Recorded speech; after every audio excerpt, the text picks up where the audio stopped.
자, 결정이 완전히 내려진 것 같군요. 우크라이나 국방장관 미하일로 페도로프에 이어 우크라이나군 총사령관 알렉산드르 시르스키도 사임합니다. 바로 이런 정보가 내부자들로부터 나왔고, 이 내용을 우리가 이 유튜브 채널에서 이틀 전에 함께 논의했었습니다. 우크라이나 도시들에서 닷새째 대규모 시위가 계속되고 있습니다. 이 시위는 해임된 국방장관 미하일로 페도로프를 지지하는 집회로 시작됐지만 점차 우크라이나군 총사령관 알렉산드르 시르스키의 해임을 요구하는 시위로 변했습니다. 사람들은 키이우, 르비우, 하르키우, 드니프로 등 여러 도시에서 시르스키 퇴진 구호를 외치며 거리로 나서고 있습니다. 그리고 오늘 7월 20일에 모든 것이 한 지점에서 모였습니다. 젤렌스키는 5일 연속으로 전투 지휘관들과 만나고 있습니다. 언론에는 시르스키의 후임 후보자들의 이름이 유출되었고, 오늘 저녁에는 최고사령관 회의가 예정되어 있습니다. 즉 바로 그 회의에서 이러한 결정들이 내려지고 새로운 최고사령관이 발표될 수도 있다는 것입니다. 우크라이나군 총참모부는 모든 것을 부인하지만 솔직히 회의가 몇 시간 남은 상황에서 그들이 무슨 말을 할 수 있겠습니까? 이번 방송에서 모든 것을 이름과 날짜별로 정리하겠습니다. 알렉산드르 시르스키의 후임으로 실제로 거론되는 인물은 누구인지, 누가 유력 후보인지, 미하일 페도로프가 돌아올지, 그리고 그가 어떤 직책에 동의하는지 알려드리겠습니다. 대통령이 장군들과 연달아 만난 의미도 설명드리겠습니다. 공식 입장은 단순하게 들렸기 때문입니다. 대통령은 지휘관들로부터 전선 상황과 전투부대에 필요한 것들에 대한 보고를 들었습니다. 하지만 3명의 핵심 후보자들과 젤렌스키 대통령이 이미 여러 차례 만났고, 분명히 전선 상황뿐만 아니라 다른 이야기들도 나누고 있다는 것이 드러났습니다. 제 이름은 알렉세이 페치입니다. 시작 전에 유튜브 채널 구독 부탁드립니다. 이제 이 주제에 대해 이야기해 봅시다. 저희는 30만 명 구독자 달성을 향해 나아가고 있습니다. 여러분의 구독에 감사드리겠습니다. 자, 이번 방송을 공식 입장부터 시작하겠습니다. 현실과 바로 구분하기 위해서인데 그 반응이 매우 의미심장했기 때문입니다. 오늘 7월 20일 우크라이나 군 총참모부가 반박 성명을 발표했습니다. 시르스키가 해임된다는 정보는 사실이 아닙니다. 알렉산드르 시르스키는 계속해서 자신의 임무를 수행하고 있으며 참모총장 안드레이 그나토프도 마찬가지입니다. 총참모부는 이것이 단순한 형식적인 절차임을 상기시켰습니다. 이 직위들에서의 해임은 오직 대통령령에 의해서만 이루어집니다. 아직 젤렌스키 대통령의 명령이 확인되지 않아 두 사람 모두 자리를 지키고 있습니다. 하지만 이런 말수가 적은 태도는 매우 의미심장합니다. 그리고 전국적으로 시위에 나선 군인들을 최고 장성들이 처벌하거나 징계를 내리려 했다는 소문도 마찬가지로 의미심장합니다. 하지만 총참모부의 성명에서 한 문장에 사실상 모든 본질이 담겨 있습니다. 여러분이 눈치챘듯이 총참모부는 시르스키가 남는다는 말도, 모든 소문이 거짓말이라는 말도 하지 않았습니다. 타오 참모부는 대통령령이 없기 때문에 시르스키와 그나토프가 당분간 자리를 지킨다고 썼습니다. 그리고 우크라이나 입법 절차에 따르면 대통령령은 바로 오늘 저녁으로 예정된 최고사령관 회의 결과에 따라 서명됩니다. 즉, 반박은 순전히 기술적인 사실에 근거한 것입니다. 발표 시점에는 문서가 실제로 없었지만 그렇다고 해서 오늘 저녁이나 내일 아침에 그 문서가 없을 거라는 보장은 없습니다. 대통령 부적관 데미트리 리트비는 기자 질문에 답하며 상황을 더 혼란스럽게 했습니다. 그리고 그는 오늘 저녁에는 새로운 임명이 있을 가능성이 거의 없다고 밝혔습니다. 즉, 오늘 저녁에도 마찬가지라는 뜻입니다. 이것은 최대한 모호하게 표현한 것입니다.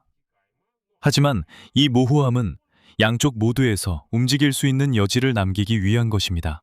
하지만 제 소식통인 의원들과 일부 서방 언론인들에 따르면 지금 대통령실 내부에서는 시르스키를 해임할지 말지가 아니라 그의 후임으로 누가 올지에 대한 논의가 이루어지고 있다고 합니다. 간단히 배경을 다시 말씀드리자면 오늘 벌어지는 일의 본질은 결국 국민의 항의 때문입니다. 7월 15일 젤렌스키는 미하일로 페도로프 국방장관을 해임했으며 이는 곧바로 내각 전체의 사임으로 처리되었습니다. 스베리덴코 총리의 정부가 물러났고 페도로프는 새 내각 명단에 포함되지 않았습니다. 대통령이 국민의 종 당 소속 의원들과의 비공개 회의에서 밝힌 이유는 페도로프와 최고사령관 시르스키 간의 해결할 수 없는 갈등이었습니다. 나중에 페도로프 자신도 이를 공개적으로 인정했습니다. 그리고 젤렌스키는 자신의 직접적인 참석 없이는 이 두 사람이 아예 차분하게 대화조차 할 수 없었다고 덧붙였습니다. 회의 후 브리핑에서 페도로프는 자신만의 상황 해석을 밝혔습니다. 그의 말에 따르면 바로 시르스키가 대통령에게 최고사령관 아니면 장관 둘 중 하나를 선택하라는 최후 통첩을 했다고 합니다. 페도로프는 시르스키와 참모총장, 그나토프 모두를 교체할 것을 제안했지만 대통령은 이를 받아들이지 않고 결국 우크라이나군 총사령관을 선택했습니다. 페도로프는 그때도 의미심장한 디테일을 던졌습니다.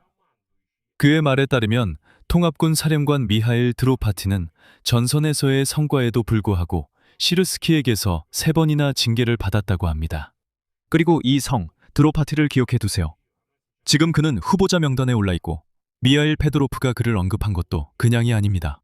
이 페도로프의 브리핑 이후에 사실상 사람들이 거리로 나왔습니다. 객관적으로 말하자면 그들은 동시에 나왔습니다. 브리핑과 함께였지만 이 브리핑이 시위 자체에 큰 힘을 실어주었습니다. 처음엔 사람들이 페도로프를 지지했고 누가 반대편인지 파악한 뒤에는 시르스키에 반대하기 시작했습니다.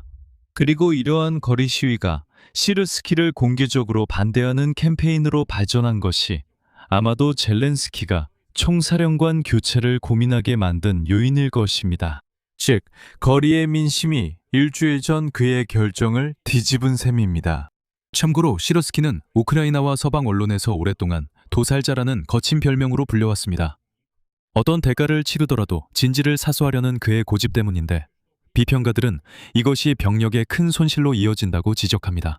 그래서 군대 내에 쌓여있던 불만은 집회가 있기 전부터 이미 존재했습니다. 그리고 지금 20명 이상의 신병 비전투 사망 사건, 이 조사 중인 스켈리아 돌격연대 사건이 결정적인 계기가 되었습니다. 말 그대로 불에 기름을 부은 셈이죠.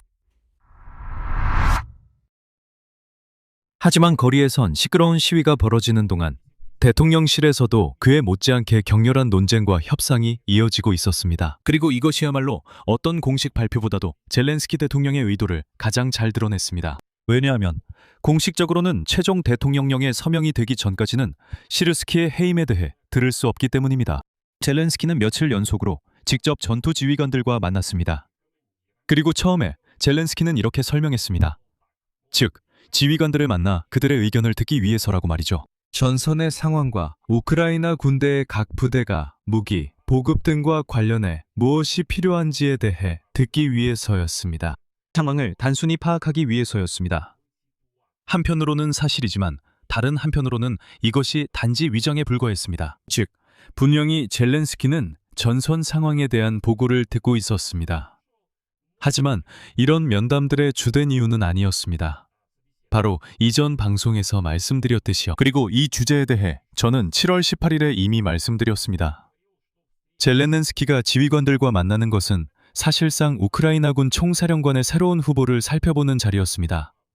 그리고 여기 그에 대한 사실이 있습니다. 젤렌스키는 특정 지휘관들과는 벌써 이틀 연속으로 만나고 있습니다. 다른 사람들은 한 번만 만나서 얘기를 듣고 돌려보냈습니다. 그게 다입니다. 누구를 모았는지 이름별로 한번 정리해 봅시다. 왜냐하면 이것이 바로 새 총사령관 면접을 위한 명단이기 때문입니다.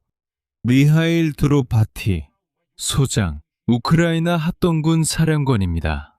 젤렌스키 대통령은 이틀 연속 미하일 드로파티와 대화하며 가장 많은 시간을 보내고 있습니다. 드로파티는 가장 힘든 전선 방향의 상황을 보고 있습니다. 수미, 하르키우, 루안시크, 도네츠크 지역에서 말이죠. 그의 이력입니다. 이력은 매우 시사적입니다. 2024년 11월부터 그는 육군을 지휘했습니다. 2025년 1월에는 호르티차 작전 전략 집단을 이끌었습니다. 그리고 2025년 6월 1일 그는 육군 사령관직에서 사임하겠다는 보고서를 제출했습니다. 수미주의 훈련장에서 밤에 공격이 있은 후였습니다. 그곳에서 안타깝게도 훈련부대의 군인들이 목숨을 잃었습니다. 그러니까 그 비극에 대한 책임을 지고 사임한 사람입니다. 우크라이나 군 내부에서는 이것이 그래도 양심적인 행동의 표시로 여겨집니다. 다음은 블라디미르 고르바초크입니다. 그는 준장이고 총참모부 작전 담당 차장입니다. 그와도 젤렌스키는 이틀 연속으로 협상을 진행했습니다. 고르바투크는 2015년에 제54 독립기계화 여단을 지휘했습니다. 그리고 남부작전사령부의 제1부 사령관이었습니다. 다음 후보는 올레가 아포스톨입니다. 그는 공수강습군 사령관입니다. 이 사람도 대통령이 여러 번 보고를 받은 인물 중 한 명이었습니다. 그리고 또 다른 후보는 안드레이 벨레츠키입니다. 3군단의 지휘관이자 아조프 창립자입니다. 젤렌스키도 내부자들의 말에 따르면 그를 특별히 대했다고 합니다. 그리고 오랫동안 그와 대화를 나눴습니다. 대통령 본인은 이 모든 만남이 끝난 후 아주 간단하고 짧게 전선 상황에 대한 보고를 들었고, 그리고 내일이 핵심적인 대화가 있을 것이라고 썼습니다. 이 말은 어제 저녁에 있었습니다. 그리고 핵심적인 대화란 바로 최고 사령관의 본부 회의를 의미합니다. 그리고 이 단계에서 여러분도 이제 알렉산드르 시르스키의 자리를 누가 차지할 수 있을지 궁금하실 거라고 생각합니다. 자, 여기에는 여러 가지 정보가 들어오고 있지만 결국 모두 몇몇 이름으로 좁혀집니다. LIGA 전내대 보도에 따르면 대통령실과 정부의 소식통을 인용해 처음에는 무려 11명의 후보가 검토되고 있다고 합니다. 저는 개인적으로 베르호브나 라다 소식통들이 처음에 후보가 10명 이상이었다고 확인해줬다는 점을 덧붙이고 싶습니다. 하지만 현재로서는 시르스키를 누가 구체적으로 대체할지에 대한 최종 확인은 없으며 그의 이름은 마지막 순간까지 비밀에 붙여질 예정입니다. 이유는 분명합니다. 어쨌든 전쟁 중이기 때문에 군대를 단 한순간도 지휘 없이 두어서는 안 됩니다. 하지만 11명의 후보 중에서 아마도 주요 4명의 유력 후보가 두드러졌습니다. 1위는 바로 그 올레가 아포스톨 공수강습군 사령관입니다. 확인되지 않은 소문에 따르면 저는 일단 이렇게 표현하겠습니다. 확인되지 않은 소문에 따르면 바로 그가 가능성이 가장 높다고 합니다. 그리고 소식통들은 그를 시르스키의 후임 유력 후보로 지목하고 있습니다. 하지만 여기에는 이렇게 표현할 수 있다면 문제가 있습니다. 아포스톨이 시르스키를 대신한다면 그것은 단지 형식적인 자리 이동에 불과할 것입니다. 왜일까요? 사실 공수부대 사령관인 올렉 아포스톨은 바로 알렉산드르 시르스키를 지지했습니다. 그는 시위 국면에서 자신이 전투명령의 무게와 군인들의 생명에 대한 책임을 잘 알고 있다고 밝혔습니다. 그의 말에 따르면 군사 지휘 체계는 규율, 단일 지휘, 그리고 지휘관의 개인적 책임에 기반을 두고 있습니다. 그는 또한 전투 경험이 없는 사람들, 즉 미하일 표도로프를 암시하며 군 지도부에 대한 단정적인 평가를 비판했고 건설적인 비판은 가능하다고 강조했습니다. 그러나 근거 없는 비난과 공개적인 모욕은 오직 군대에 대한 신뢰만을 약화시킬 뿐입니다.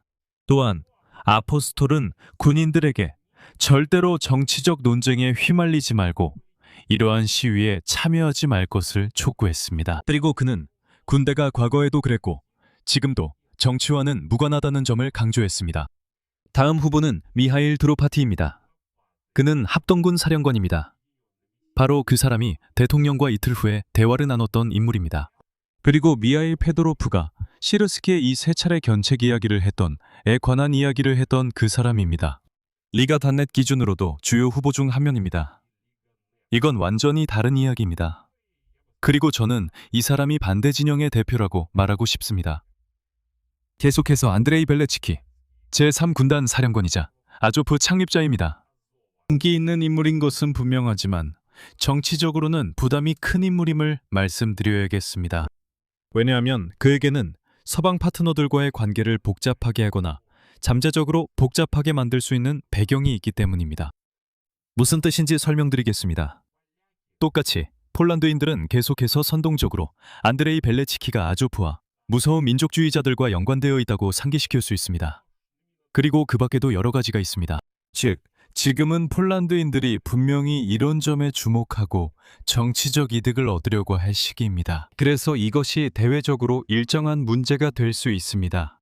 그래서 저는 개인적으로 안드레이 벨레츠키가 지휘관으로 임명될 것이라고는 별로 믿지 않습니다. 하지만 어디까지나 주관적인 의견일 뿐입니다. 다음은 이고르 아볼렌스키입니다.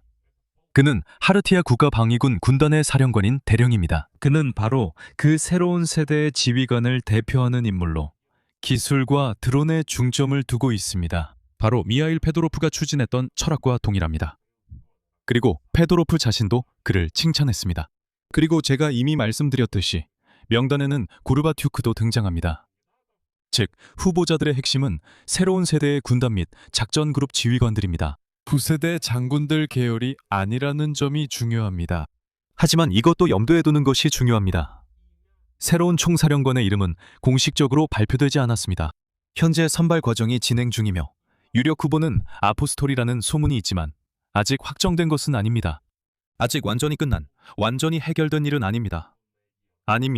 따로 말씀드리자면 지금 러시아 선전이 이미 자신들의 버전을 퍼뜨리기 시작했다는 점을 경고해야겠습니다. 예를 들어 우크라이나군 최고 사령관이 정보국장, 전 정보국장이었던 키릴 부다노프가 될 것이라는 식입니다. 이것은 러시아 언론의 소식통을 인용해서 나오고 있습니다. 즉, 이것은 크렘린의 조작입니다.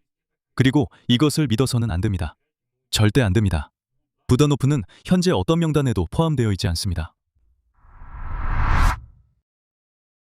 이 모든 것에서 또 다른 주제는 미하일 페도로프 본인의 운명입니다. 그리고 여기에서 새로운 구체적인 정보가 나왔습니다. 소식통에 따르면 페도로프는 정계에 복귀할 준비가 되어 있다는 뜻을 내비쳤다고 합니다. 젤렌스키 팀에 복귀할 준비가 되어 있지만 단 한 가지 특정 직책에만 동의한다고 합니다. 다시 우크라이나 국방부 장관으로 말이죠. 자문위원도, 부장관도 다른 어떤 형태도 아닙니다. 저를 위해 별도의 부서를 만들 필요도 없습니다. 아닙니다. 바로 그 자리입니다. 예전 우크라이나 국방부 장관 자리로요. 그에게 이전에 제안된 자문위원 자리도 이미 거절했습니다. 즉, 상황은 이렇습니다. 시위 중인 시민들은 페도로프를 장관으로 복귀시키고 시르스키를 물러나게 하라고 요구하고 있습니다. 페도로프는 오직 국방장관으로만 복귀하는 데 동의했습니다. 그런데 국방장관 자리는 현재 공식적으로 내무부 장관 클리멘코에게 할당되어 있었습니다. 그러니까 지금은 직무대행이 있지만 공식적으로는 여전히 그 자리가 클리멘코에게 할당되어 있었습니다. 이렇게 딜레마가 생기는 거죠. 즉, 젤렌스키가 시위의 압력에 완전히 굴복해서 미하일로 페도로프를 복귀시키고 동시에 시르스키를 해임하는 방법이 있습니다. 그러면 시위대는 자신들이 요구한 것을 정확히 얻게 됩니다. 아니면 젤렌스키가 클리멘코를 임명하고 시르스키를 유지하는 방법도 있습니다. 그러면 사회와의 갈등이 계속됩니다. 즉, 시위가 아무런 성과도 내지 못하는 거죠. 아니면 젤렌스키가 일종의 타협점을 찾는 방법도 있습니다. 그리고 실제로 페도로프와 시르스키 둘 다 물러나게 됩니다. 그 자리에 새로운 인물들이 오게 되죠. 새로운 총사령관과 새로운 장관이 임명되는 겁니다. 즉, 완전히 새롭게 바뀌는 거죠. 그러면 시위대는 부분적으로 절반 정도만 만족하게 됩니다. 하지만 결국에는 그게 시위를 잠재울 겁니다. 왜냐하면 오케이 페도로프는 복귀 안 했지만 시르스키도 해임됐으니까요. 여기에는 절차적인 문제도 있습니다. 왜냐하면 국방부 장관을 다시 임명하려면 베르호우나 라다의 표결가 필요하기 때문입니다. 그리고 국회의원들에 따르면 베르호우나 라다는 8월 18일에만 모일 예정입니다. 페도로프에 대한 결정이 내려져도 신속한 처리는 불가능할 것입니다. 그러니까 거의 한 달 동안 우크라이나는 공식적으로 임명된 국방부 장관 없이 남아있을 수 있습니다. 계속. 그리고 오늘 또 하나의 중요한 신호가 대통령실장 키릴로 부다노프로부터 나왔습니다. 그는 처음으로 우크라이나 여러 도시에서 벌어지고 있는 시위에 대해 직접적으로 반응했습니다. 다음은 그의 인용문입니다. 최근 내부 변화와 관련된 상황이 강한 감정을 불러일으켰습니다.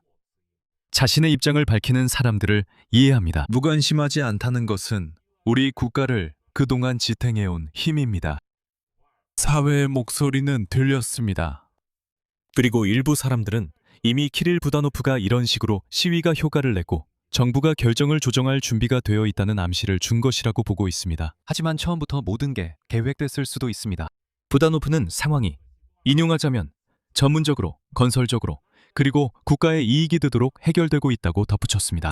그리고 그는 침착함을 유지하고 그대로 인용하자면 누구도 비난하지 말 것을 촉구했으며 인용하자면 적이 우리의 모든 내부 논쟁을 주의 깊게 지켜보고 있고 우리가 서로 싸우기 시작하기만을 기다리고 있다고 상기시켰습니다. 저는 개인적으로 이것이 어떤 결정이 내려질 것이며 그 결정이 결국 시위자들을 의식한 것일 것이라는 점을 위한 사전 준비라고 생각합니다. 결론. 치르스키를 해임하라는 요구로 5일간 시위가 이어졌고 이 시위는 쉽게 끝날 것 같지 않습니다. 젤렌스키는 며칠째 직접 야전 장성들과 현장 지휘관들을 면담하고 있습니다. 언론에는 총사령관 후보 11명의 명단이 유출되었습니다. 그리고 현재 가장 유력한 후보는 공수부대 출신의 아포스톨입니다. 또한 주요 후보로 드로파토이가 있습니다. 페도로프는 돌아올 준비가 되어 있지만 오직 국방장관으로만 돌아오겠다고 합니다. 대통령실장 부다노프는 사회의 입장이 들렸다고 밝히며 인사결정이 있을 것임을 시사했습니다. 우크라이나군 총참모부는 아직 명령서가 없어 치르스키의 사임을 부인하고 있으며 명령서는 최고사령관 회의 결과에 따라 서명된다고 다시 한번 밝혔습니다. 그리고 이 회의는 사전 정보에 따르면 오늘 저녁으로 예정되어 있습니다. 리트빈 대통령 보좌관은 오늘 인사가 없을 수도 있다고 조심스럽게 말합니다. 그는 아마도 없을 것 같다고 말합니다. 즉, 젤렌스키는 아직 시간을 벌 수 있다는 의미입니다. 하지만 이 모든 구조, 즉 장군들과의 회의, 유출된 후보자 명단, 키릴로 부다노프의 발언 등 이 모든 구조는 이미 총사령관 교체가 만약의 문제가 아니라 언제, 그리고 누구로 바뀔 것인가의 문제로 보이게 만듭니다. 만약 오늘 저녁에 명령이 발표된다면 우크라이나는 2024년 2월 이후 처음으로 새로운 총사령관을 맞이하게 됩니다. 그때 자리에는 잘루진이 대신 새로운 인물이 왔었죠. 이 사람의 이름이 군이 앞으로 제 생각엔 가장 힘든 다음 한 해를 어떻게 싸울지를 결정할 것입니다. 하지만 오늘 새로운 총사령관이 임명되지 않을 수도 있습니다. 하지만 이것이 대통령실에서 그 결정이 무르익고 있지 않다는 뜻은 아닙니다. 여기서는 말을 아끼겠습니다. 강조하지만 모두 소문일 뿐입니다. 여러분의 의견과 생각을 이 영상 아래 댓글로 남겨주세요. 알림 설정을 누르고 이 영상에 좋아요도 부탁드립니다. 또한 제 텔레그램 채널 패치 뉴스도 구독해주세요. 링크는 이 영상 설명란에 있습니다. 이 채널의 활동을 후원하고 싶으시다면 영상 설명란에 있는 링크와 계좌 정보를 통해 언제든지 도네이션 하실 수 있습니다. 이상입니다. 돈 건 유의하시고 안녕히 계세요.